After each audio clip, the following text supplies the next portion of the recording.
हाय friends, welcome back. तो yes friends, आए हैं वापस क्या करने, third part of union minister Nitin Gadkari in Aapki Adalat. तो फ्रेंड्स, फर्स्ट 2 पार्ट्स बहुत अच्छे थे।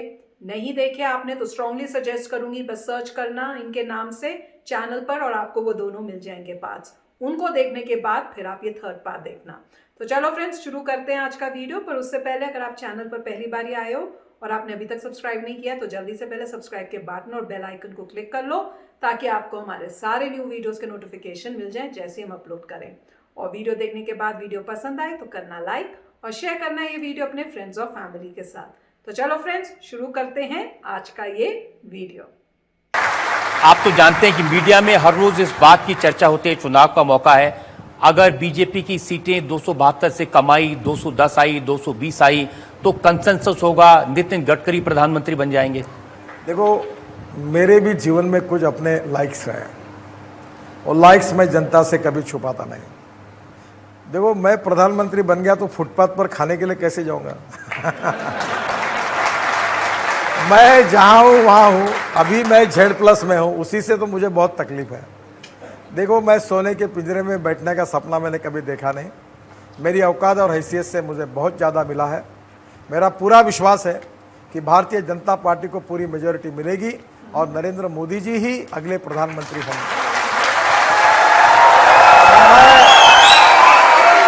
ना मैं प्रधानमंत्री बनने का सपना देखता हूँ, ना मैं प्रधानमंत्री बनने का सपना देखता हूँ, ना मैं लॉबिंग करता हूँ, ना किसी के पास जाता हूँ।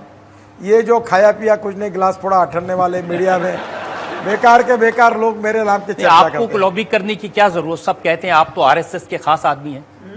देखो, आप तो नागपुर वाले हैं, मोहन भागवत आपको सबसे ज्यादा पसंद करते हैं। देखो, ये भी गलत बात है। मेरे से ज्यादा तो मोदी जी संघ के प्रचारक है।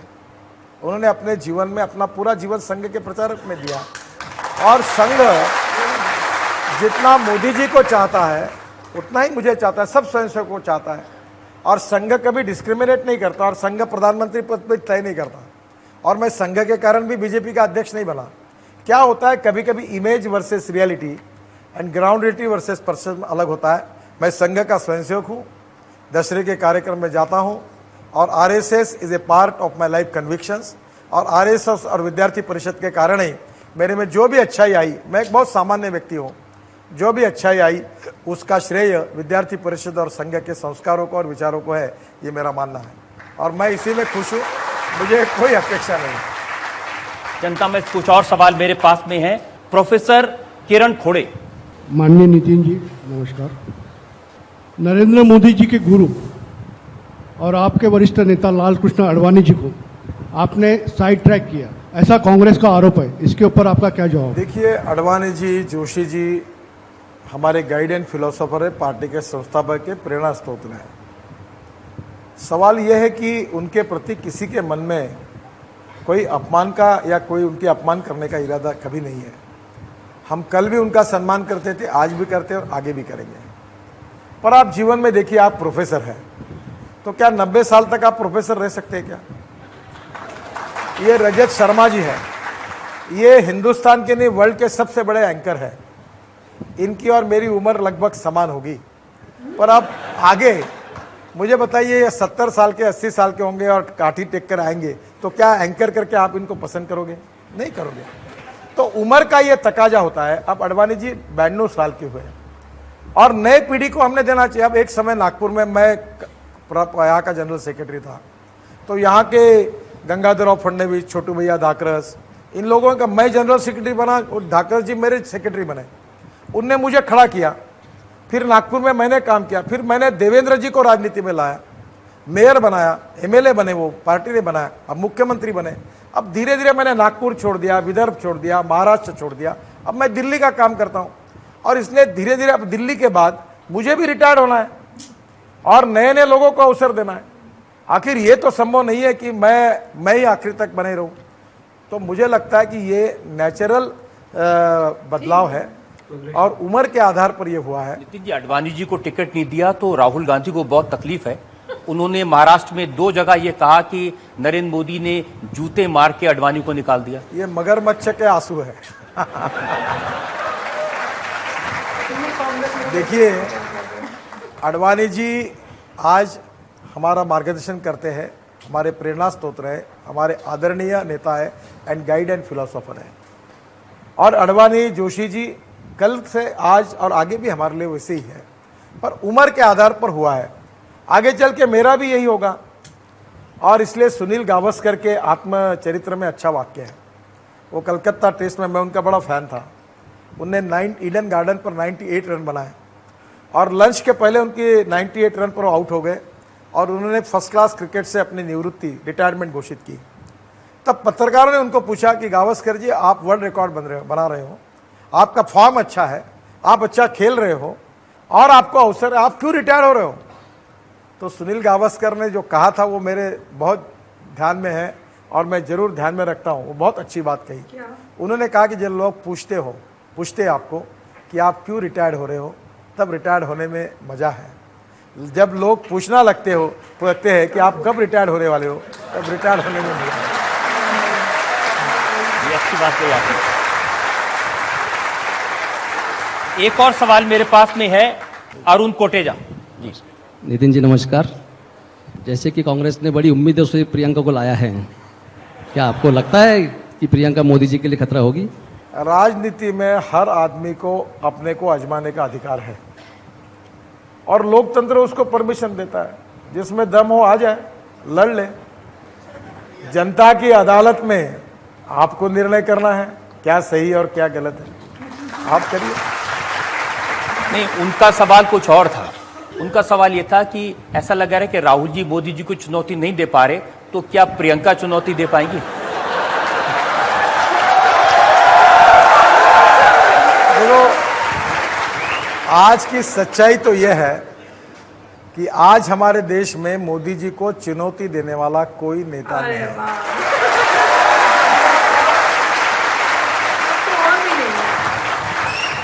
नितिन जी, एक और ब्रेक के हम रुकते हैं और ब्रेक के बाद आपकी अदालत में नितिन गडकरी पर इल्जामात और सवाल का एक और। Welcome back. नागपुर के इस खास शो में आपका एक बार फिर से स्वागत है। आज मेरे मेहमान हैं केंद्रीय मंत्री नितिन गडकरी। नितिन गडकरी पर अगला इल्जाम। आपकी अदालत में केंद्रीय मंत्री नितिन गडकरी पर इल्जाम है कि ये बड़े बड़े सपने दिखाते हैं। नितिन जी, ऐसे आप काम गिनाते हैं, ऐसी बातें बताते हैं, तो यकीन ही नहीं होता कि यह मुमकिन है।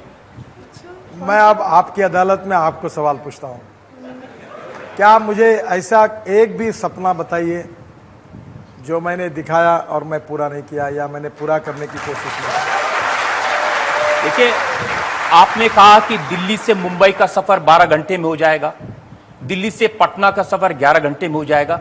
अब यकीन ही नहीं होता कि पॉसिबल है। दिल्ली से मुंबई, गुड़गांव से अलवर, सवाई माधोपुर, झाबुआ, रतलाम, बड़ोदरा और मुंबई, 120 किलोमीटर डिस्टेंस कम होगा। और नया ग्रीन एक्सप्रेस हाईवे 12 लेन 120 मीटर की विड्थ है।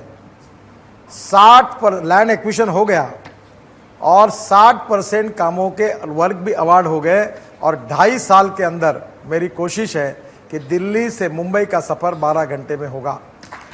और इस रोड में हमने 16,000 करोड़ लैंड एक्विजिशन पर बचाए हैं और ट्राइबल और backward area of Rajasthan, Madhya Pradesh, Gujarat और महाराष्ट्र, इसका विकास, हरियाणा, इसका विकास होगा और नई स्मार्ट सिटी बनेगी और देश का ग्रोथ इंजन इस बैकवर्ड एरिया में जाएगा।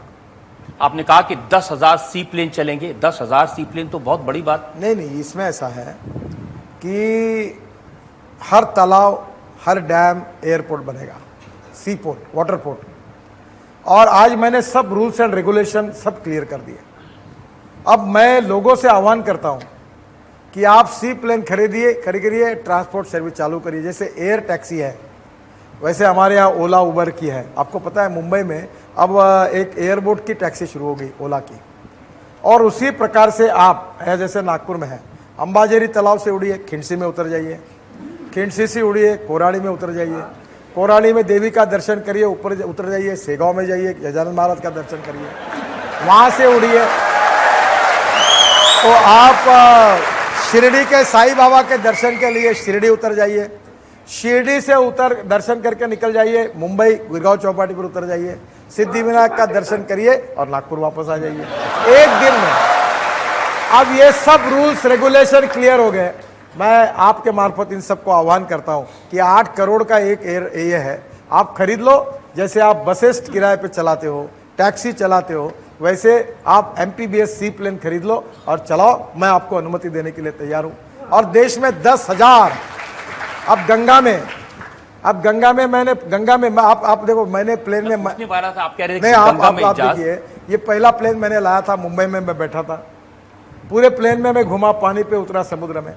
फिर मोदी जी ने बोला मेरे पास भेजो, वो भी गुजरात में उसमें बैठकर उसमें गए। अब ये सिद्ध हो गया, इसलिए MPBS सी प्लेन, और मैं तो ये सपना देख रहा हूँ, वो अभी मैं पक्का नहीं कह सकता आपको, पर ये एयरबोट अभी मैं लाया, अभी रशिया से 2-3 दिन में आ रही है। और इसी चुनाव में मैं इलाहाबाद, प्रयागराज से वाराणसी बोट में बैठने के लिए बैठकर जाने वाला हूँ, आपको भी ले जाऊंगा। वो बोट ऐसी है कि उसका इंजन है लैंड क्रूजर का, टोयोटो का इंजन है लैंड क्रूजर का, उसके पंखे हवाई जहाज के हैं, उसकी स्पीड 80 किलोमीटर प्रति घंटा है और 14 लोग बैठते, एयरबोट है और 10 सेंटीमीटर ड्राफ्ट में चलती है।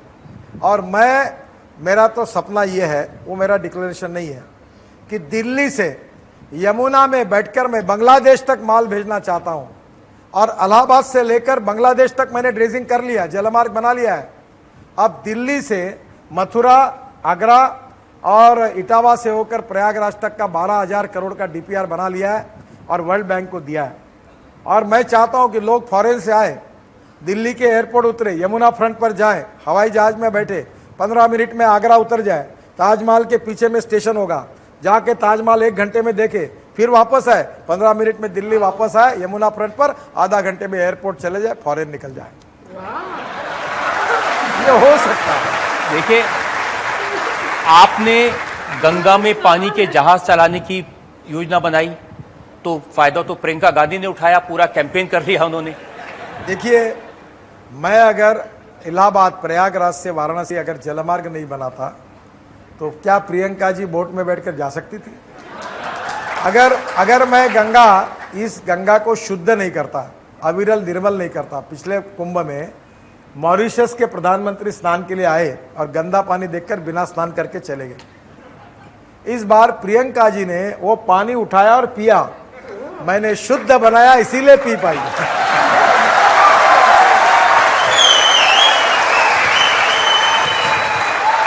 लेकिन आपके जो आइडियाज हैं वो सुनते हैं तो थोड़ा आश्चर्य होता है। आप कहते हैं कि प्लास्टिक के कचरे से सड़कें बना देंगे। ऑलरेडी हमने ये मैंडेटरी किया है कि 10% वेस्ट प्लास्टिक और रबर या प्लास्टिक आप बिटुमिन रोड में डाल सकते हैं, और उसके अच्छे रोड देश में बन रहे हैं। प्रधानमंत्री ग्राम सड़क योजना में उपयोग हो रहा है, हमारे हाईवे पे ओपन हो रहा है। और इतना ही नहीं, तो जो ये स्टील इंडस्ट्री है उसका जो वेस्ट है स्लैग, उस पर भी जमशेदपुर में रोड बना, अभी बल्लारी में 150 किलोमीटर रोड में वो यूज किया गया, और ये इन्वायरमेंट के लिए अच्छा है। हम पहाड़ खोदने के बजाय वेस्ट मटेरियल का उपयोग करें। मैं तो कोशिश कर रहा था कि दिल्ली मेरठ एक्सप्रेस हाईवे में, वो दिल्ली में वो जो गाजीपुर में शायद एक टेकड़ी है, वो पूरी बहुत बड़ा माउंटेन है कचरे का, वो पूरा कचरा निकाल कर मैं एक्सप्रेस हाईवे में डालना चाहता था, पर वो कचरे को सेग्रीगेट कौन करे, इसी झगड़े में नहीं हो पाया और रह गया। पर कचरे का भी उपयोग हो सकता है। ये फ्लैश, ये थर्मल पावर प्लांट की पूरी रोड में यूज हो रही है। ये इकोलॉजी और इन्वायरमेंट के लिए अच्छा है। मैं एक बहुत अच्छी बात बार बार कहता हूं, conversion of waste into wealth. कोई कचरा नहीं है, it is depending upon the leadership, innovation, research, that you can convert waste into wealth. और दूसरी बात कहता हूं कि knowledge, innovation, entrepreneurship, science, technology, research and skill, we name it as a knowledge, and conversion of knowledge into wealth and conversion of waste into wealth, ये मेरी बहुत ही favourite philosophy है और मैं लोगों को इसके लिए बहुत कहता हूँ। आपको बताने में मुझे तो फ्रेंड्स, है ना मजेदार? फर्स्ट 2 पार्ट्स, थर्ड पार्ट सबने बीट किया एक दूसरे को। बहुत ही अच्छी इंटरव्यू जा रही है और मैं ये देख रही थी कि हर क्वेश्चन का बहुत ही प्यार से और अच्छे लैंग्वेज में बहुत मतलब उस टाइप से आंसर दिया जा रहा था। जैसे उन्होंने पूछा राहुल गांधी के बारे में, प्रियंका गांधी के बारे में, मैं ये सोच रही थी अगर कांग्रेस होती वो कहती वो तो इतना गंदी लैंग्वेज यूज़ करती अपनी ऑपोजिशन को दिखाने के लिए, पर इन्होंने ऐसा कुछ नहीं किया। उन्होंने बड़े प्यार से, बल्कि उसका आंसर दिया। और जो रजत शर्मा थे वो बल्कि और फिर पूछ रहे थे, नहीं क्वेश्चन तो ये था, आपने वो आंसर कोई और कुछ और दिया है, तो उन्होंने क्लियरली बताया फिर। और मुझे वो बात बड़ी अच्छी लगी जो बता रहे थे गंगा के बारे में, कि आपने गंगा से पानी इसलिए पी पाए क्योंकि मैंने उसको क्लीन किया था, नहीं तो आप अपने टाइम में देखो क्या हुआ था कि वो जो आए थे वो बिना उसमें पानी में गए, वो चले गए क्योंकि इतनी पॉल्यूटेड थी तब। तो बहुत अच्छा बता रहे हैं, काम मत बोलता है। मैं तो यही कहूँगी हर चीज़ में किसने क्या काम किया, क्या डेवलपमेंट की, वो बोलता है। और जब इन्होंने बताया कि मैं आरएसएस का हूँ, मैंने कहा मैं समझ गई। और आपके भी कमेंट्स में पता चला था कि ये भी आरएसएस से आए हुए हैं, तो मैंने कहा आरएसएस से जो आए हैं वो होते ऐसे हैं, उनको सीट पैसा उस टाइप की चीज़ों से नहीं होता, क्योंकि वहाँ पे शिक्षा ही ऐसी दी जाती है कि आपने अच्छे काम करने हैं, देश के लिए काम करना है। जो अभी आप कहाँ पे भी काम करते हो, दिल लगा के, मन लगा के अच्छा काम करो। क्योंकि मैंने आपको से पहले भी शेयर किया कि मेरे पापा जो थे वो आरएसएस में थे, और उनके अभी भी कई ऐसे फ्रेंड्स हैं जहाँ वो रहते हैं, वो बचपन से वो जो घर है वहाँ वहीं पे रहते हैं। तो वहाँ पे कई आरएसएस के जो थे पापा की एज के ही वो अंकल्स वो अभी भी हैं, और पापा और वो लोग काफ़ी मिलते हैं, बचपन से वहाँ थे, बचपन से मिल रहे हैं। और उनको भी देख के इतने वो सिंपल अंकल हैं, बहुत सीधे। कई लोग आके उनको मतलब बुद्धू बना जाते हैं, वो इतने सीधे और अच्छे हैं कि हेल्प करनी, सब करना। और उनकी बातचीत, आप उनकी बात जैसे करते ना, इतनी मिठास और इतनी धीरे प्यार से। तो मैंने कहा कि वो तो है, इन डिफरेंस दिखता है। तो वीडियो मज़ेदार था, बहुत अच्छा वीडियो था। बहुत ही अच्छा लगा कि आप देख रहे हैं पॉलिटिशियन को जो इनोवेटिव हैं, जिनके पास अपने आइडिया हैं। जैसे सी पोर्ट का आइडिया बहुत अच्छा था कि सी प्लेन्स हो गए, इतनी जगह जगह जैसे कह रहे थे कि तालाब हैं, पॉन्ड्स हैं, तो वहाँ पे आप जा सकते हैं, टेक ऑफ कर सकते हैं और लैंड कर सकते हैं। अब इससे क्या आपको रनवे नहीं बनाने पड़ेंगे। तो अच्छा, बहुत अच्छा आइडिया है कि अदरवाइज़ एयरप्लेन के लिए रनवे चाहिए, रनवे के लिए जगह चाहिए, मगर अगर वो सी बॉडी से ही जा सकते हैं तो आपको कोई प्रॉब्लम ही नहीं है। तो आप रिवर्स से प्लेन्स लेके जा सकते हैं, पॉन्ड्स में, लेक्स में लैंड कर सकते हैं। और जैसे उनका प्लान था कि आप दिल्ली में उतरिए, आपके पास 2-4 घंटे हैं, आप सी प्लेन लीजिए और आगरा देख के वापस आ जाइए उतने समय तक। बहुत अच्छा प्लान था। तो काफ़ी, और जो उन्होंने बात की है कि 12 घंटे में आप पहुंच सकते हैं दिल्ली से मुंबई तक, और वो हाईवे को एनहांस कर रहे हैं, बड़ा कर रहे हैं, अच्छा बना रहे हैं कि आराम से जा सकें। तो बहुत अच्छे ड्रीम्स हैं ये। तो उनका क्वेश्चन ये थोड़ा मतलब इसलिए क्वेश्चन पोज किया था कि उनको मौका मिले अपने अचीवमेंट्स बताने का, और बताने का उन्होंने क्या क्या किया है। तो बहुत ही अच्छा था। और डेफिनेटली आप देख रहे हैं उन्होंने कितने अच्छे तरीके से सारे सवालों का जवाब दिया है और हाईलाइट किए हैं अपनी achievements. Very nice interview. Yes friends, तो अब वेट करना लास्ट पार्ट के लिए। चलते हैं, मिलेंगे नेक्स्ट वीडियो में बहुत ही जल्द। Till then take care and bye bye. तो अगर आप मेरे इस चैनल पे नए हो तो जल्दी से सब्सक्राइब के बटन को हिट करो और बेल आइकन को क्लिक करो, ताकि आपको मेरा जब नया वीडियो मैं लगाऊं आपको उसके बारे में जल्दी से पता चल जाए।